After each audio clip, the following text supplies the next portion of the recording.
Hello friends, learn in short में आपका एक बार फिर से स्वागत है। फ्रेंड्स, 2015 का रीजनिंग हम लोग को सॉल्व करना था। 2015 पीआरटी का जो पेपर है केवीएस का, तो इसमें देखिए सॉल्यूशन है, लेकिन मैं आपको बताऊंगी कि इसको सॉल्व कैसे किया गया है। और मैंने भी सारे क्वेश्चन को सॉल्व किए हैं, ठीक है। तो क्योंकि ये ज़रूरी भी है, तब हमें पता चल पाएगा कि ये करना क्या चाह रहा है। तो देखिए, ये है आपका तार्किक अभी क्षमता जो है, इसमें अप्रॉक्स 30 या 40 क्वेश्चन है। तो चलिए हम लोग फटाफट शुरू कर लेते हैं। और आप में से कई लोग, 2-3 लोग मांग रहे थे कि पूछ भी रहे थे कि कहाँ से मिल रहा है ये पेपर, और कहाँ मुझे ये पीडीएफ चाहिए। तो फ्रेंड्स, क्या था कि पहले मैं जो वीडियो अपलोड कर रही थी तो बहुत लोग नहीं देख रहे थे अभी, और ना डिमांड था। लेकिन अब फिलहाल कुछ लोग देख रहे हैं और डिमांड है।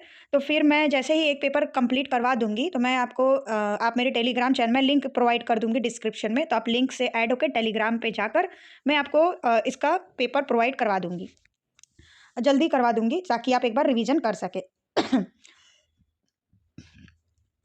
तो चलिए हम लोग देख लेते हैं। पहला नंबर का क्वेश्चन है।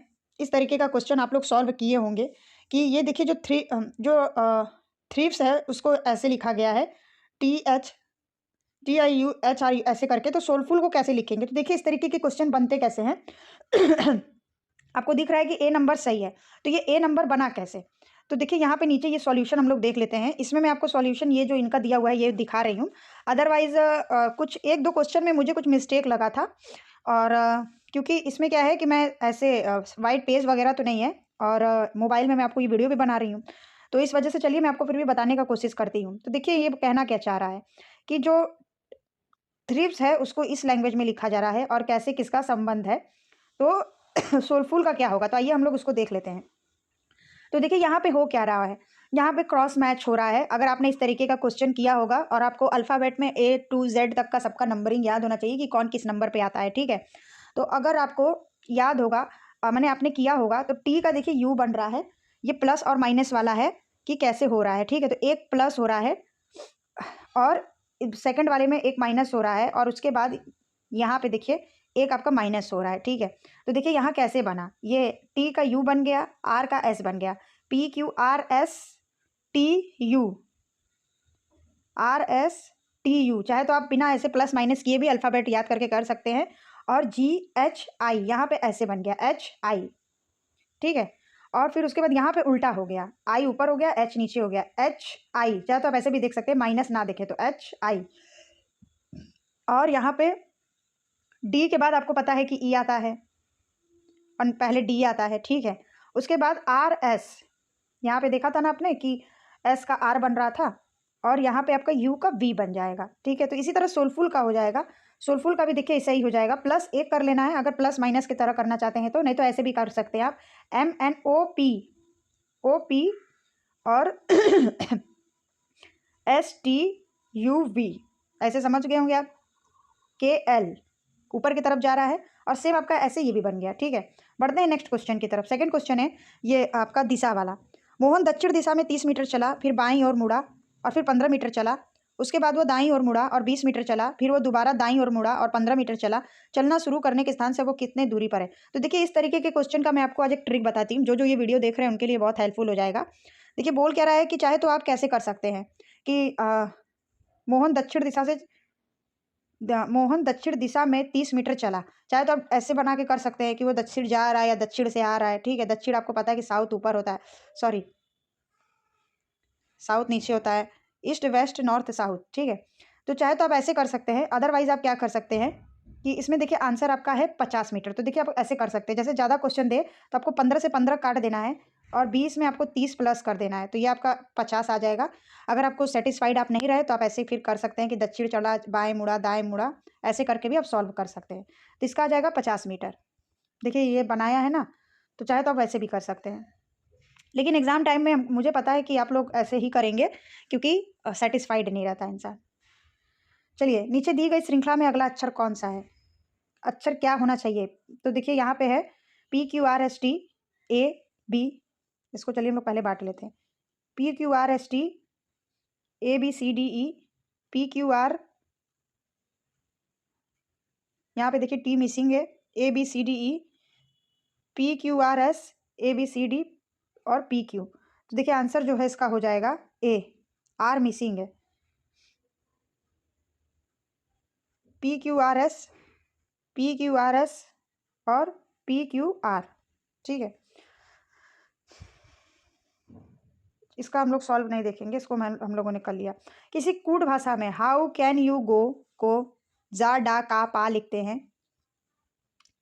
हाउ कैन यू गो को जा डा का पा लिखते हैं। कैन यू कम हियर को ना का जा सा लिखते हैं। कम एंड गो को रा पा सा लिखा जाता है। तो हियर को क्या लिखा जाएगा? तो देखिए, इस तरीके का क्वेश्चन जब आपने किया होगा अगर कभी या फिर अभी भी फिलहाल, तो आपको पता ही है कि इसको कैसे सॉल्व करते हैं। आपको हाउ कैन यू गो लिखकर उसके बगल में लिख लेना है जा डा का पा।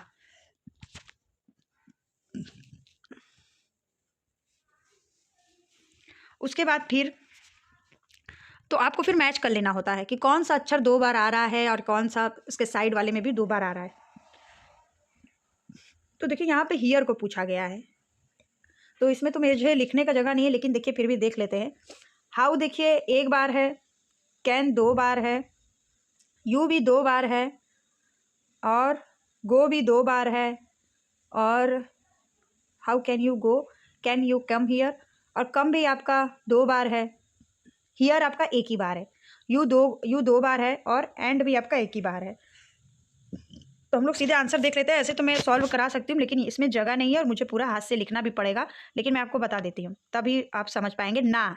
तो हम लोग यहाँ पे देख लेते हैं, हियर को यहाँ पे बताया गया है कि ना, तो देख लेते हैं कि ना कितनी बार है। तो देखिए, जा डा का पा, तो का देखिए 2 बार हो गया, पा 2 बार हो गया, जा को बोल नहीं सकते हम लोग, और हियर में ही ना आ रहा है, तो यही आपका सही आंसर हो जाएगा कि हियर में ना है। ठीक है, बढ़ते हैं। बहुत अच्छा क्वेश्चन है, इसमें आप भी लगाएंगे तो बहुत अच्छा लगेगा। मैंने जब ये सारे क्वेश्चन लगाए तो बहुत ही अच्छा फील हुआ इस क्वेश्चन को करके। देखिए, इस तरीके का इसको सॉल्व भी करते। नीचे सॉल्यूशन था, मैं तो भूल गई थी, नहीं तो इसी से आपको दिखा देती। देखिए, ये लिखा है ना हाउ कैन यू गो, तो जा डा का पा। उसके बाद कैन यू को एक ही में ले लिया गया है, तो कैन यू तो, और कम और हियर, देखिए हियर 1 ही बार है, और सासा भी इसमें मिल गया, और जाका भी मिल गया, और ये का भी मिल गया, और ये जा भी मिल गया, तो इसीलिए हियर यहाँ पे ना हो जाएगा। और यहाँ पे आपने ये देखा होगा, ये पापा मिल रहा है, लेकिन यहाँ पे गो मिल रहा है, तो एंड का रा हो जाता और हियर का ना हो गया। आई होप कि आप लोगों को समझ में आ गया होगा। 40 बच्चों की एक कतार में आर दाएं से 11वें स्थान पर है, और आर तथा एम के बीच 15 बच्चे। कतार के बाएं सिरे में एम किस स्थान पर है? तो पहले मुझे इस तरीके के क्वेश्चन करने में बड़ा दिक्कत होता था, तो लेकिन फिर मैंने ट्रिक से सीखा। तो देखिए, इसका आंसर तो 14वां है, लेकिन 14वां आया कैसे? चलिए, यहाँ पे थोड़ा जगह है, मैं आपको बता देती हूँ। तो अगर आपको कभी भी एक कतार वाले क्वेश्चन करने हो, तो इसमें भी मैं आपको एक ट्रिक बता देती हूँ। आप लोग ऐसे लाइन मत खींचिए कभी भी, आप खींचिए ऐसे लाइन, ये आपको बहुत ज़्यादा अच्छा रहेगा आपके लिए। और आपको पता ही है कि ये आपका बायां रहेगा और ये आपका दायां रहेगा। ठीक है, ऐसे जब भी आप बनाएंगे तो 40 बच्चों के कतार में आर दाएं से, आर जो है दाएं सिरे से 11वें स्थान पर है, यानी कि यहाँ पर आपका आर है 11वें स्थान पर, और एम तथा आर के बीच में 15 बच्चे, मतलब कि एम यहाँ हो जाएगा, दोनों के बीच में 15 बच्चे हैं। कतार के बाएं सिरे से एम किस स्थान पर है? ठीक है, दोनों के बीच में 15 बच्चे हैं, तो एम किस स्थान पर आएगा? तो जाहिर सी बात है, एम आपका 14वें स्थान पर आएगा। ठीक है, यहाँ से ये आ रहा था और एम आपके बाएं से है, क्योंकि ये आर के इधर हो गया। ठीक है, तो आपका 14वां नंबर सही हो जाएगा। देखिए, ये भी है, 15 लोग हैं इधर, आर 11वें हैं बाएं की तरफ से। ठीक है, उसके बाद नेक्स्ट क्वेश्चन की तरफ बढ़ जाते हैं। PQRST में हर एक की लंबाई अलग अलग है, क्यू केवल टी से नाटा है। शायद इस क्वेश्चन के कई सारे क्वेश्चन बनेंगे, नहीं बनेंगे, एक ही बनेगा, मुझे लगा शायद कई सारे हैं। PQRST में हर एक की लंबाई अलग अलग है, क्यू केवल टी से नाटा है, और SP तथा क्यू से नाटा, इनमें से कौन सबसे नाटा है? तो देखिए, पढ़ लेते हैं पहले। PQRST में हर एक की लंबाई अलग है, क्यू केवल टी से नाटा है, मतलब कि क्यू क्या है, लंबा है बाकी लोग से, लेकिन केवल टी से नाटा है, और SP तथा क्यू से नाटा है। एस जो है वो पी और की से नाटा है, तो सबसे नाटा कौन है? तो सबसे नाटा एस है, क्योंकि एस जो है वो पी और क्यू से नाटा है, और क्यू जो था वो केवल टी से नाटा था, तो सबसे नाटा एस हो गया। ठीक है, किसी अक्टूबर में कॉन्क्यूर को ऐसे लिखते हैं, तो इस भाषा में स्टीमर को क्या लिखा जाएगा?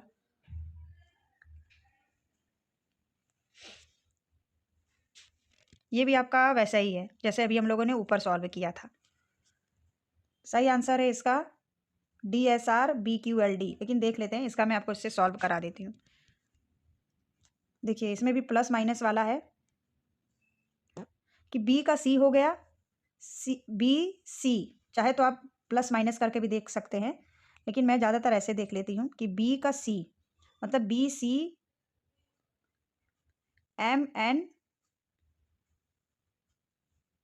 और एक इसमें पीछे चला गया MNO, ऐसे हो गया NO। फिर उसके बाद आपको पता ही कि Q के बाद R आता है, एक प्लस हो गया, और इसी तरह आपका इसमें माइनस हो जाएगा। तो हम लोग स्टीमर को भी ऐसे ही सॉल्व कर लेंगे, तो बन जाएगा DSRBQDL। यदि भाग का अर्थ प्लस है, ऐसे क्वेश्चन आपको पता ही कि रीजनिंग में आते हैं, माइनस का अर्थ गुणा है, यदि भाग का अर्थ प्लस है तो यहाँ प्लस हो जाएगा, माइनस का अर्थ गुणा है, माइनस का अर्थ गुणा है, प्लस का अर्थ माइनस है, भाग का अर्थ प्लस है, यहाँ प्लस हो जाएगा, माइनस का अर्थ गुणा है, प्लस का अर्थ माइनस है, और गुणा का अर्थ भाग है। तो फिर मान क्या होगा? तो आपको पता है कि यहाँ पे इन्होंने ये सारे चीज़ों को चेंज कर दिया है, तो आप उसी हिसाब से इसको फिर सॉल्व कर लेंगे। तो आपका सही जो सिंबल बदल के आपको सॉल्व कर लेना है कि इसका क्या आंसर आ जाएगा।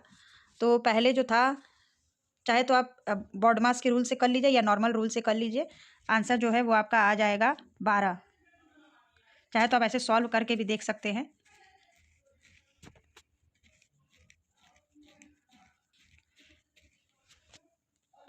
ये हो गया आपका, बटे में इन्होंने लिख दिया और काट दिया। उसके बाद दोनों का गुणा हो गया, 8 + 12 - 8, ये आपका हो जाएगा फिर 12।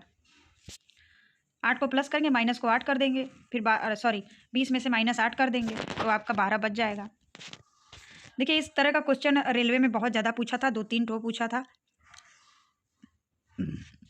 2-3 सवाल रेलवे टीचर का जो था प्राइमरी का, उसमें ऐसे क्वेश्चन पूछे गए थे। तो इसमें देखिए 79 से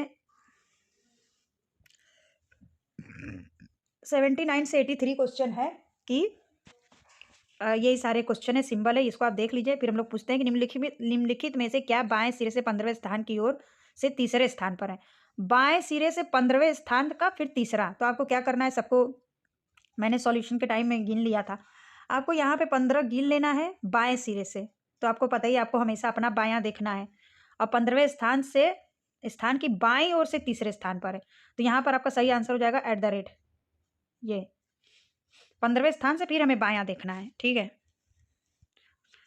उसके बाद पूछ रहा है कि उपयुक्त व्यवस्था में ऐसे कितने व्यंजन वर्ण हैं जिनके ठीक बाद एक सम संख्या और ठीक पहले एक प्रतीक चिन्ह है? तो आई थिंक इसका आंसर है कोई नहीं। मैंने भी बहुत ध्यान से देखा था, कोई नहीं था, ये है। आप चाहे तो इसको देख लीजिए ध्यान से।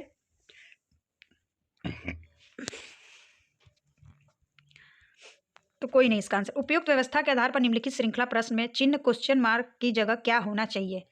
तो यहाँ पे जो है आपका 7U8 हो जाएगा। इस तरीके के क्वेश्चन देखिए जब एकदम सामने से हो तो ज़्यादा पता चलता है, अदरवाइज मैं आपको दिखा भी दे रही हूँ। उपयुक्त व्यवस्था में अपने स्थान के आधार पर निम्नलिखित 5 में से 4 एक निश्चित अर्थ में है, एक जैसे हैं और इसलिए एक समूह बनाते हैं। इनमें से कौन सा समूह उसमें नहीं आता है? A4 T/V 91W या 5U5। तो ये क्वेश्चन मैंने जब सॉल्व किया था मुझे थोड़ा डाउट लग रहा था। इसका आंसर इन्होंने ए दिया है और इसमें भी ज़्यादा कुछ बताया नहीं है, तो मुझे ये क्वेश्चन थोड़ा समझ में नहीं आया था, मतलब कि मुझे ये डाउट में लगा था। तो इसको आपको मैं जब PDF भेजूंगी तो आप देख लीजिएगा। उपयुक्त व्यवस्था में ऐसी कितनी संख्याएं, 83 नंबर का क्वेश्चन है, जिनके प्रत्येक ठीक भाग एक स्वर है और ठीक पहले एक व्यंजन है? तो शायद इसका आंसर ए हो जाएगा, बी आंसर है, मतलब 1 हो जाएगा। 1 पूछा गया था कि उपयुक्त व्यवस्था में ऐसी कितनी संख्याएं हैं जिनके प्रत्येक के ठीक बाद एक स्वर वर्ण और ठीक पहले एक व्यंजन है? तो एक ही था, वो है आपका G21।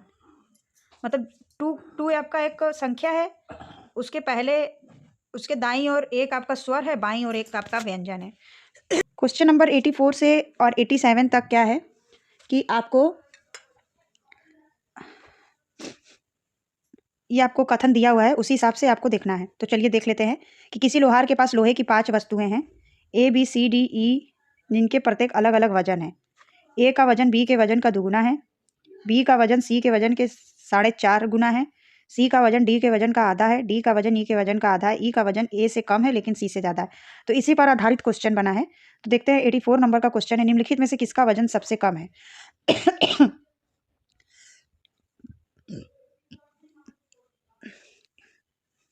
तो देखिए इसमें लिखा हुआ है कि सी का वजन डी के वजन का आधा है, लेकिन सी से ई का वजन ए से कम है लेकिन सी से ज़्यादा है। तो इसका मतलब कि सबसे कम वजन जो है वो सी का है।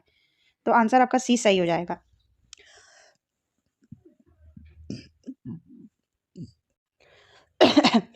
85 नंबर का क्वेश्चन है कि ई का वजन निम्नलिखित में से किन 2 वस्तुओं से ज़्यादा है, बी डी, डी सी या ए सी। आगे देख लेते हैं। ई का वजन ए से कम है लेकिन सी से ज़्यादा है, और क्या है, देखिए यहाँ पे दिया है कि डी का वजन ई के वजन का आधा है, मतलब कि डी और सी से सी का वजन जो है वो ज़्यादा है। देखिए सही है, डी का वजन जो है वो डी और सी का वजन जो है उन दोनों से ई का वजन जो है वो ज़्यादा है। निम्नलिखित में से किस वस्तु का वजन सबसे ज़्यादा है। तो ए का वजन जो है वो सबसे ज़्यादा है, क्योंकि स्टार्टिंग में ही दिया था कि ए जो है वो बी से ज़्यादा है, बी से।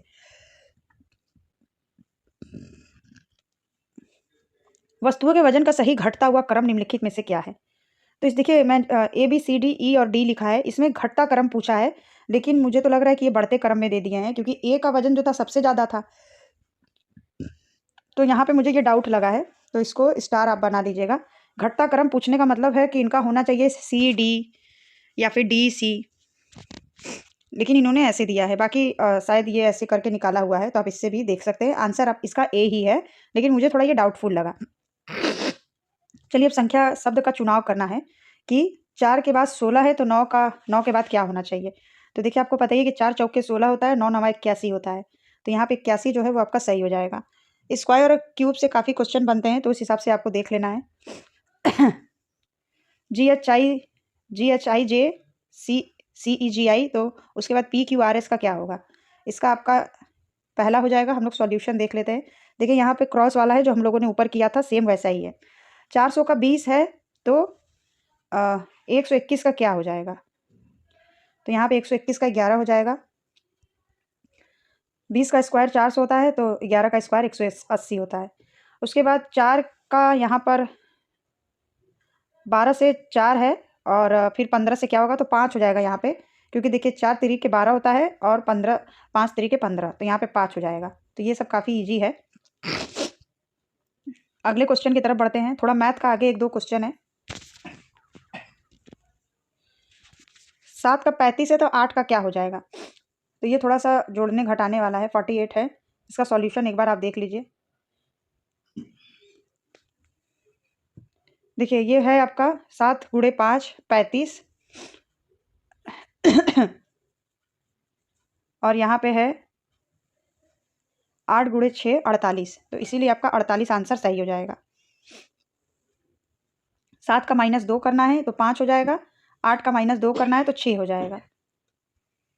उसके बाद 12 का 141 बन रहा है, तो 13 का क्या हो जाएगा। ये भी आपका ये भी स्क्वायर क्यूब से कुछ संबंधित है। आगे देख लेते हैं। 961 होगा, तो देखिए यहाँ पे आपका 12 का जो रिवर्स होता है 21 होता है। ये रिवर्स मेथड से आपको देख लेना है। तो 21 का स्क्वायर आपको पता ही होगा कि 441 होता है। इसी तरह 13 का रिवर्स 31 होता है, तो 31 को अगर आप स्क्वायर करेंगे तो 931 हो जाएगा। JM R क्या हो जाएगा। JM और R के बाद क्वेश्चन मार्क की जगह पे क्या हो जाएगा, तो U हो जाएगा। U क्यों हुआ है, चलिए आगे देख लेते हैं। J के बाद तीसरा अक्षर M है, R के बाद तीसरा अक्षर U है। तो आप नंबरिंग याद करके भी देख सकते हैं। नेक्स्ट क्वेश्चन है 95 नंबर का कि HAT का हेड का AST हो रहा है और कम का तो क्या हो जाएगा। तो इस क्वेश्चन को भी जब मैंने सॉल्व किया तो इसमें कुछ डाउट लग रहा था। इनके अकॉर्डिंग है CEMO। तो देखिए यहाँ पे जो सॉल्यूशन एक बार हम लोग देख लेते हैं कि देखिए H इस हिसाब से जब बन रहा है, जैसे कि HAT, तो ये लगा दिए A पहले H बाद में और T, तो ये बना रहे हैं CEMO। तो मुझे इसी में डाउट लगा कि अगर इसमें ए पहले आ रहा है तो इस क्वेश्चन में भी ई पहले आना चाहिए, क्योंकि पहला अक्षर बीच में आ रहा है। लेकिन ये शायद कुछ रिवर्स मेथड से बनाए हैं, तो एक बार आप इसको देख लीजिएगा।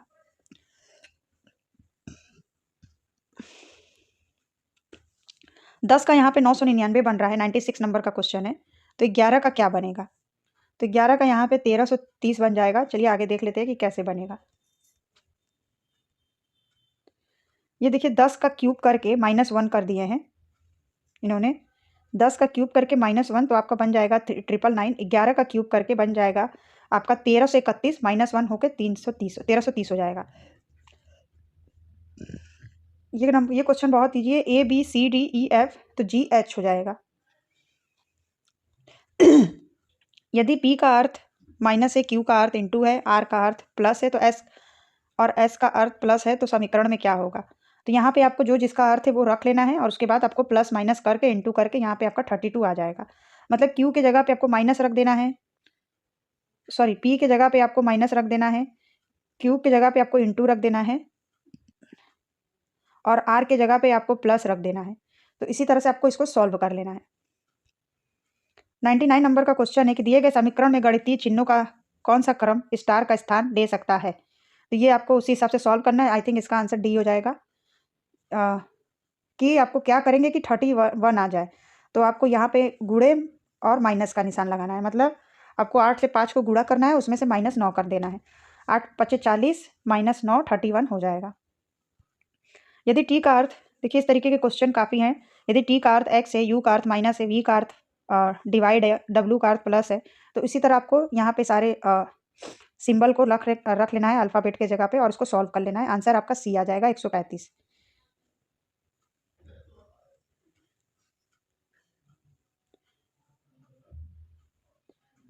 स्टार प्रतीक का स्थान लेने के लिए सही गणितीय चिन्हों के सही समीकरण को चुनिए और दिए गए समीकरण को संतुलित करिए। तो यहाँ भी वैसा ही है कि आपका 20 कैसे आया है, तो यहाँ पे बी आपका सही हो जाएगा। इंटू करना है, फिर माइनस करना है, फिर प्लस करना है, तो आपका 20 आ जाएगा। कौन सा प्रतीकों का परस्पर अदला बदली किए गए समीकरण को सही कर देता है कि 42 आ जाए?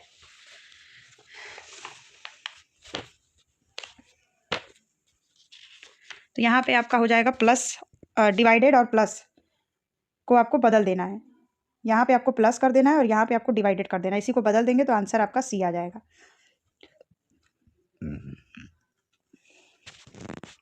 इन प्रश्नों को पहले कथन और निष्कर्ष वाला है, तो चलिए हम लोग फटाफट इसको देख लेते हैं क्योंकि वीडियो काफ़ी लेंदी होता जा रहा है। तो एक कथन दिया हुआ है कि नीचे दिया हुआ है, तो कौन सा सही होगा? यदि प्याज के उत्पादन में कमी है तो प्याज की कीमत बढ़ेगी। प्याज की कीमत बढ़ गई है, तो इसमें कौन सा सही है? ए सही है, बी सही है, सी सही है या डी सही है? तो इसमें आपका जो पहला क सही है, मतलब कि यदि केवल एक निकलता है, आपका सी सही हो जाएगा इसमें। देखिए सी सही है। उसके बाद 103 के बाद 104 नंबर का जो क्वेश्चन है वो है कि यदि खिलाड़ी अपनी पूरी क्षमता से खेले तो हम मैच जीत जाएंगे। हमने मैच जीत लिया है, तो यहाँ पे आपका ख जो है वो सही नहीं है। नहीं, हमें ये देखना सभी खिलाड़ी अपनी पूरी क्षमता से खेले, कुछ खिलाड़ी अपनी पूरी क्षमता से नहीं खेले, तो यहाँ पे भी आपका सी सही हो जाएगा, मतलब कि पहला वाला सही है। कुछ कारोबारी धनी होते हैं, सोमन धनी है। सोमन एक कारोबारी है, सोमन की एक बड़ी फर्म है, तो यहाँ पे स्टार बना था, मतलब कि निष्कर्ष जो था वो सही नहीं था। ठीक है, तो इसमें सबको कॉमन अंक मिल गया होगा। 106 नंबर का क्वेश्चन है कि राजेश का परिचय कराते हुए नेहा ने कहा उसके भाई के पिता मेरे दादा के इकलौते बेटे हैं। नेहा का राजेश से क्या रिश्ता है? नेहा राजेश भाई बहन है। राम की आयु पिछले वर्ष एक संख्या का वर्ग थी और अगले वर्ष वो एक संख्या का घन हो गई। उसकी आयु फिर से एक संख्या का घन हो जाने के लिए उससे कितना इंतजार करना पड़ेगा? तो थोड़ा मैथ सॉल्विंग है, इसका सही आंसर मैं बता देती हूँ। 38 वर्ष उसे और इंतजार करना पड़ेगा। यहाँ पे इसका सॉल्यूशन दिया हुआ है 38 वर्ष, क्योंकि राम की वर्तमान वर्ष 26 वर्ष है और उसे 38 वर्ष इंतजार करना होगा। देखिए पूछा क्या था, स्क्वायर और उसके बाद फिर क्यूब। ठीक है, एक पार्टी में प्रत्येक मौजूद व्यक्ति प्रत्येक अन्य व्यक्ति के साथ हाथ मिलाता है। यदि कुल मिलाकर 105 बार हाथ मिलाए गए तो पार्टी में कितने व्यक्ति मौजूद हैं? तो ये भी थोड़ा सा मैथमेटिकल है। ये 15 आपका सही हो जाएगा। ये आपको एन वाला जो फॉर्मूला होता है इसी के हिसाब से आपको इसको सॉल्व कर लेना है। नेक्स्ट क्वेश्चन है कि किसी कतार में मैं आखिरी हूँ जबकि मेरा दोस्त आगे से 7वां है। यदि मेरे और मेरे दोस्त के बीच खड़ा व्यक्ति आगे से 23वें स्थान पर है तो कतार में मेरा स्थान क्या है? तो इसका भी सही आंसर हो जाएगा 39। ये आपका कतार वाला है, चाहे तो आप इसको ऐसे करके लाइन में सॉल्व कर लीजिए या फिर ऐसे करके सॉल्व कर लीजिए। उसके बाद फिर एक घन से आखिरी क्वेश्चन है कि एक घन को इस तरह से रंगना है कि अगल-बगल सतहों पर एक ही रंग होने से बचा जा सके। आपको कम से कम कितने रंगों की ज़रूरत पड़ेगी? तो आपको पहले एक घन बना लेना है। घन बना लेंगे आप तो आपको ज़्यादा ईज़ी रहेगा। ऐसे करके कुछ आप एक घन बना लीजिएगा और इसमें 3 रंगों की ज़रूरत पड़ेगी। मतलब एक रंग, क्योंकि आप घन को देखते हैं तो आपको लगता है कि कुछ आपको 3D टाइप का दिखता है। तो ये आपका 3 आंसर सही हो जाएगा। तो इसमें से कुछ 3-4 क्वेश्चन डिफ़िकल्ट थे 40 में से, बाकी सारे क्वेश्चन बहुत ज़्यादा ईज़ी थे। तो ये रीजनिंग आपका खत्म हो गया। 2015 का पेपर हम लोगों ने पूरा सॉल्व कर लिया है। अब 2017 या 16 का पेपर जो होगा वो हम लोग कर लेंगे। उसके बाद फिर ऐसे ही हम लोग धीरे-धीरे सारे पेपर को कंप्लीट कर लेंगे। तो इस वीडियो में इतना ही। मिलते हैं नेक्स्ट वीडियो में नए इन्फॉर्मेशन के साथ। तब तक के लिए बाय बाय। वीडियो पसंद आए तो वीडियो को लाइक करिए, चैनल को सब्सक्राइब करिए और अपने दोस्तों के साथ शेयर करिए। और टेलीग्राम लिंक के थ्रू आपको इस वीडियो में या फिर नेक्स्ट वीडियो में आपको PDF भी प्रोवाइड हो जाएगा। तब तक के लिए बाय बाय।